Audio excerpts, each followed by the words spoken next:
Kali mulai nggih. Assalamualaikum warahmatullahi wabarakatuh. Alhamdulillah innal hamdalillah nahmaduhu wa nasta'inuhu wa nastaghfiruh wa na'udzu billahi min syururi anfusina wa min sayyiati a'malina. May yahdihillahu fala mudilla lahu wa may yudlilhu fala hadiya lahu. Asyhadu an la ilaha illallah bi wahdaniyya wa asyhadu anna Muhammadan abduhu wa rasuluh la nabiyya wa rasulla ba'da wa qad qala Allah ta'ala fil kitabihil karim ya ayyuhalladzina amanu taqullaha haqqa tuqatih wa la tamutunna illa wa antum muslimun. Ikhwan wa ikhwa fillah rahimani rahimakumullah ta'ala, jami'an ahlu ta'lim yang semoga senantiasa dirahmati oleh Allah Subhanahu wa taala. Mengawali kajian tentunya kita sama-sama memuji kepada Allah Subhanahu wa taala, karena hakikat semua bentuk segala puja dan pujian milik Allah, untuk Allah dan juga karena Allah Subhanahu wa taala. Salam dan juga selawat tetap tercurah kepada uswah sekaligus juga qudwah, yaitu Rasulullah sallallahu alaihi wasallam. Mudah-mudahan Allah melimpahkan rahmat, karunia, inayah serta hidayah taufik kepada kita seluruhnya, sehingga Allah memberikan keistiqomahan untuk mengikuti risalah tauhid, risalah Islam di atas titian jalan yang lurus. Allahumma amin. Belum melanjutkan pada pembahasan sebelumnya. Sekarang itu bab yang menjelaskan tentang wadzikru ashabul a'raf. Berarti bab yang menjelaskan tentang penduduk A'raf. Ya, bab yang menjelaskan terkait masalah penduduk atau penghuni A'raf. Kemudian ada firman Allah Subhanahu wa taala. Firman Allah Subhanahu wa taala. Suratnya surat Al-A'raf. Al-A'raf itu artinya kan tempat yang tinggi. Ya, sampai nek maca surat Al-A'raf, oke, berarti artinya tempat yang tinggi. Nah, nanti panjenengan lihat di dalam ayat itu, tepatnya itu ayat 46, ayat 47, yang masih berhubungan dengan masalah pembahasan sebelumnya. Nek sebelumnya kan membahas masalah penimbangan manusia, mulai dari amalannya, kemudian mulai dari fisiknya, kemudian mulai dari buku catatannya. Kemarin kan seperti itu. Nah, sekarang setelah bab itu, Allah Subhanahu wa taala berfirman dalam surat Al-A'raf ayat 46 dan ayat 47. Wa bainahuma hijabun wa 'alal a'rafi rijalu ya'rifuna kullam bisimahum wa nadaw ashabal jannati an salamun 'alaikum lam yadkhuluha wa hum yadma'una. Wa idza surifat absaruhum tilqa'a ashabin nar rabbana la taj'alna ma'al qaumidh dhalimina. Wa bainahuma, ahli surga dan ahli neraka di antaranya. Berarti dan di antara penduduk surga, penduduk neraka. Berarti dan di antara penduduk surga dan penduduk neraka. Hijabun itu hijab atau dinding yang tinggi. Berarti di antara penduduk surga kami penduduk neraka terdapat hijabun, batas atau dinding atau hijab. Wa 'alal a'rafi, dan di atas a'raf, kalimatnya seperti itu. Di atas a'raf rijalun, terdapat seorang laki-laki. Ya'rifuna, yang dimana mereka mengetahui, kullan, tiap-tiap penduduk surga ataupun penduduk neraka atau penduduk surga. Berarti tiap-tiap yaitu penduduk A'raf itu mengetahui penduduk surga ataupun penduduk neraka dengan tanda-tanda mereka. Kalimatnya seperti itu. Lantas wanadau, dan mereka memanggil kepada penduduk surga. Mereka lantas memanggil penduduk surga, penduduk A'raf, itu dengan panggilan Assalamun alaikum, bahwasannya keselamatan untuk kalian semuanya. Kenek penduduk A'raf, Assalamualaikum. Siapa namanya ya? Dilannya, oh iya, pinter ya.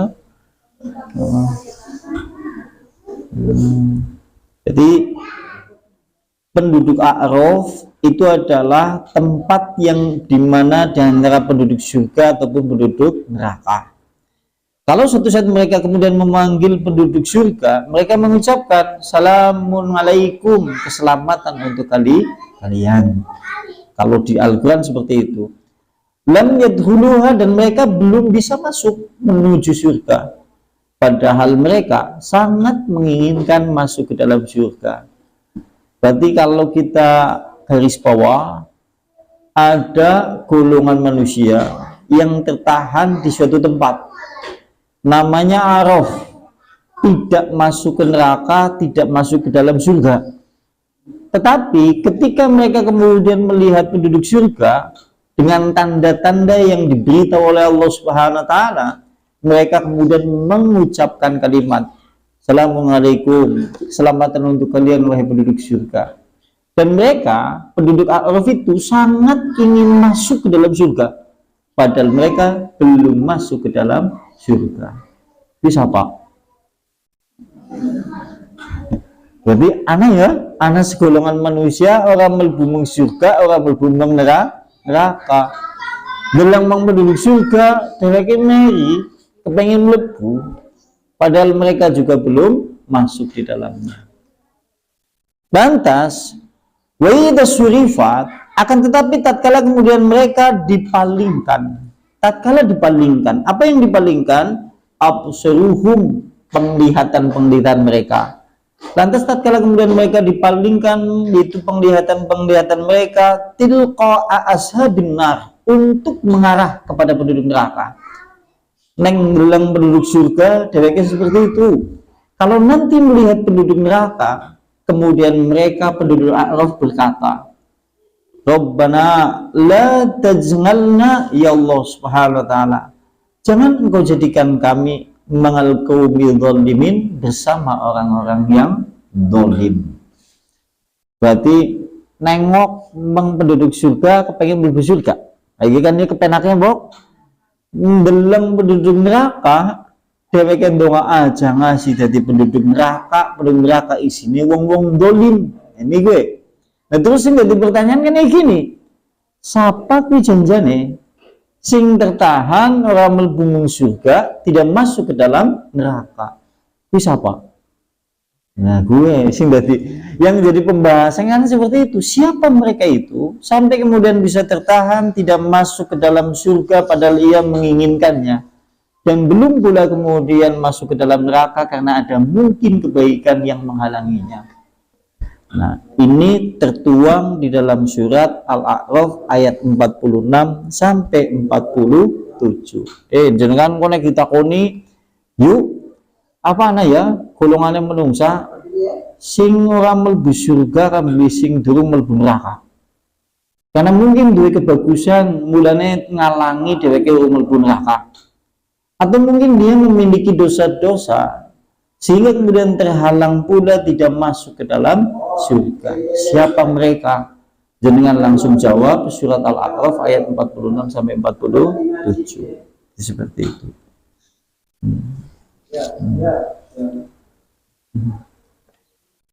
Nah, ini dalilnya nggih, makanya jenengan duwe ini tentang rumah.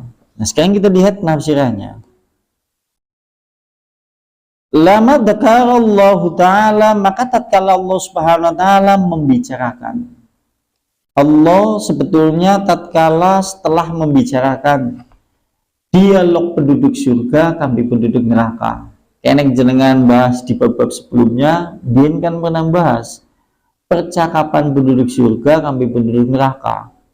Berarti nek bercakap-cakap Bin dari kalian yang dunia kenal. Sampean kenal kepada penduduk neraka ya kenal lebih sampean. Kalau diabadikan di dalam Al-Quran, yang menjadikan mereka bercakap-cakap antara satu dengan yang lainnya diantaranya adalah masalah hukum.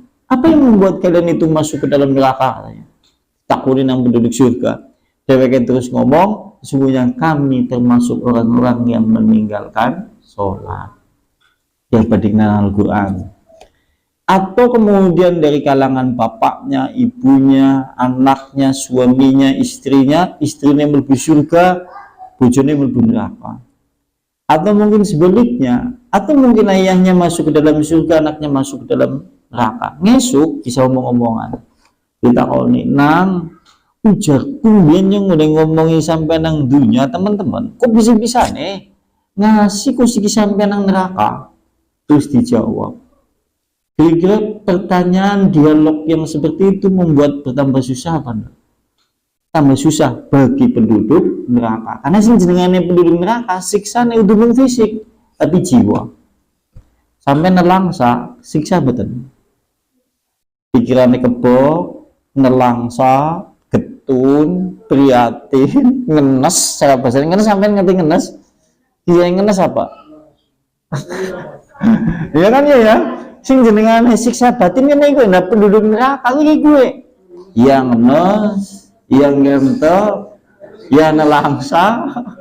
Kayak gue di samping siksa fisik. Mulanya ada dialog antara penduduk surga dengan penduduk neraka yang dimana bertujuan untuk menambah kepiduan, menambah kesedihan, nambahin ngenes tumrap penduduk neraka di dalam neraka. Kalau orang ngenes kepriwe jajal? Rama kena mlebu surga, anak mlebu neraka wala pak malah sih tambah ngenes nek dengan biyen iki.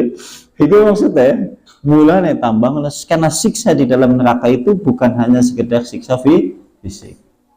Makanya kemudian di sini disebutkan seperti itu. Lama dzakarallahu taala, maka tatkala Allah Subhanahu wa taala membicarakan dialog antara penduduk surga bersama penduduk neraka. Nabbaha, maka Allah Subhanahu wa taala mengingatkan bainal jannati wan nar, di antara surga dan neraka terdapat batas hijab. Berarti nang penduduk surga kami penduduk neraka ki ana hijab di tengah-tengah. Maka yang dimaksud hijab di sana adalah wa huwa hajizun al-maningu min wusul ahli nar ilal jannah. Di sana adalah tembok tinggi, berarti hijab yang menghalangi antara penduduk surga dengan penduduk neraka itu adalah tembok yang tinggi yang menghalangi sampainya penduduk neraka untuk sampai menuju surga. Iki jenengane Al-A'raf. Mulane ana surat jenengane Al-A'raf. Nah, sementara ini nuju-nuju iki. Kalau suatu saat kadang-kadang itu ada pendapat, ini pendapat ya, kan jangan naik ditakoni, wong gemblung ngelakoni dosa apa mboten? Wong gemblung nggak puasa, uli ora? Uli, wong gemblung bebas. Mulanya istilah gemblung bebas, nyolong bebas, gemblung, orang sholat bebas, gemblung, orang ngaji bebas, gemblung. Karena wong gemblung ora dipatrapi dosa. Ya. Sing dosa kan nek derek waras, tapi nyatane kaya wong sapa. Iya. Nanti kan permasalahannya gini, kadang-kadang kita bertanya, jenengan pernah bertanya enggak? Kayak nek ana wong gemblung, ngesuk nikmati, dheweke kan ora dibebani dosa. Mlebu surga apa mlebu neraka? Jangan ya? Ya yang satu-satu benar gemblung apa mlebu surga apa mlebu neraka? Nah, nek masalah yang seperti itu di antaranya kalau menurut pembahasan kitab yang nanti akan dijelaskan, itu nanti ditimbang. Mulai ditimbang tatkala isi waras. Biyen tatkala waras ditimbang. Misal gemblungnya usia 17 tahun, berarti usia 16 tahun mengeneh ngasih tekan usia balik ditimbang. Nek timbangannya pada kebaikannya ngambil keburukannya sok nanang Al-A'raf. Diantaranya seperti itu. Nanti akan disinggung lebih banyak terkait masalah itu. Yang pasti yang disebut dengan Al-A'raf adalah tempat yang tinggi atau dinding yang tinggi yang menghalangi sampainya penduduk neraka untuk menuju surga. Jenengane tempatnya adalah hijabul Al-A'raf, itu hijab yang disebut dengan Al-A'raf. Dan berikutnya, Qala Ibnu Jarir, berkata Ibnu Jarir, yang dimaksud dengan a'raf adalah asyur. Berarti menurut penafsiran Ibnu Jarir, yang dimaksud dengan al-a'raf adalah tembok yang tinggi. Sampai nanti tembok, tembok dhuwur. Nah terus sampai kita koni dhuwure tembok a'raf pinten. Berarti ning jenengan ngukur tembok kayak al-a'raf, berarti seukurannya yaitu surga kambing neraka. Nah jenengan terus ditakoni ukurannya surga kambing neraka kayak apa? Ki mau ngukur gedene. Kalau disebutkan di dalam hadis, ada satu pohon di dalam surga, namanya pohon tuba. Kalau suatu saat kemudian yaitu orang menempuh kuda yang ditarik dengan kencang atau lari yang kencang, maka untuk mengintari naungan pohon tuba itu membutuhkan waktu 100 tahun belum selesai. Nek anawit gede 100 tahun dewek numpak jaran sing banter, terus durung rampung naungane, wite gedene sepira? Wite gedene sepira? Gede mana? Nek wite gedene kuwe surgane gedene sepira? Wong dunyane baik kedaweke dunya bumi wite kathah mboten. Kathah. Kira-kira surgane gedene sepira berarti? Berarti gede banget. Hanya ya. Terus mending nek ukuran neraka, kayak sebagaimana disebutkan di dalam ayat Al-Qur'an yaitu surat Al-Fajr ayat 22 dan ayat 23. Yauma'idin yu'ta bi jahannam, pada hari itu didatangkan neraka jahanam. Neraka jahanam itu memiliki 70.000 tali kendali. Jahanam punya 70.000 tali kendali. Kullu ma'azimam, maka tiap-tiap tali kendali itu ditarik oleh 70.000 malaikat. Berarti sing narik neraka jahanam malaikatnya pinten? 70 kendali, 70.000 tali kendali, setiap tali kendali 70.000 malaikat, berarti 70.000 kali 70.000, berapa jumlahnya? Pokoknya 4,9 ya mana ya? Yes, pokoknya akeh lah ya. Nah terus next ada 4,9 miliar malaikat sing narik jahanamnya gedene sepira? Nah, sekarang belum malaikatnya disit. Malaikat Jibril punya sayap 600. Satu sayap nek dibentangkan ke wilayah timur, tutup wilayah timur. Padahal dua sayap 600. Ada malaikat yang memiliki sayap 1200. Yang memiliki sayap 1200, satu sayapnya lebih besar daripada 600 sayap Jibril. Ada yang memiliki sayap 2400. Satu sayap yang dimiliki 2400 itu lebih besar dibandingkan 1200 sayap. Berarti gede ini sepira? Nek malaikatnya gede, jahanamnya gede ini sepira? Jumlah yang padahal sing narik 70.000 masing-masing satu tali kendali. Satu tali kendali ke 70.000 malaikat. Nek malaikat itu gede-gede banget, ke jahanam manis sepira. Nek terus jahanam ngambil surga ke gede, al-a'raf temboknya dua sepira. Sampai di rumah, kira-kira gue nembok keliling, ke sesuai dengan ukuran rumahnya atau kemudian sebanding. Kan ini logikanya ini gue. Berarti kalau seandainya kemudian a'raf ini diartikan tembok yang tinggi, berarti temboknya itu sangat tinggi dan sangat lalu luas. Padahal nang kono ana wong sing manggon nang kono jenengane penduduk al-a'raf. Oleh karena itulah Ibnu Jarir ngomong al-a'raf adalah tembok yang tinggi. Lantas kata yang lain, ini menurut yang lain. Qala Allah Ta'ala, oleh karena itulah Allah Subhanahu Wa Ta'ala berfirman. Ibnu Jarir menyebutkan itu al-a'raf adalah tembok yang tinggi karena alasannya adalah Al-Quran. Suratnya adalah surat Al-Hadid ayat 13. Ini dengan maca surat Al-Hadid ayat 13. Di sana Allah Subhanahu wa taala berfirman, enek nang surat Al-Hadid ayat 13 Allah berfirman, "Wa duriba bainahum bisyur lahu babun batinuhu fihi rahmatu wa dhahiruhu min kibalihil adzabu." Nanti akan diadakan bainahum di antara penduduk surga dan di antara penduduk neraka, yaitu tembok yang tinggi yang memiliki pintu. Berarti nang surat Al-Hadid yaitu tembok yang tinggi yang memiliki pintu. Lantas dalamnya tembok itu adalah rahmat dari Allah, dan yaitu bagian luarnya adalah bagian dari azabnya.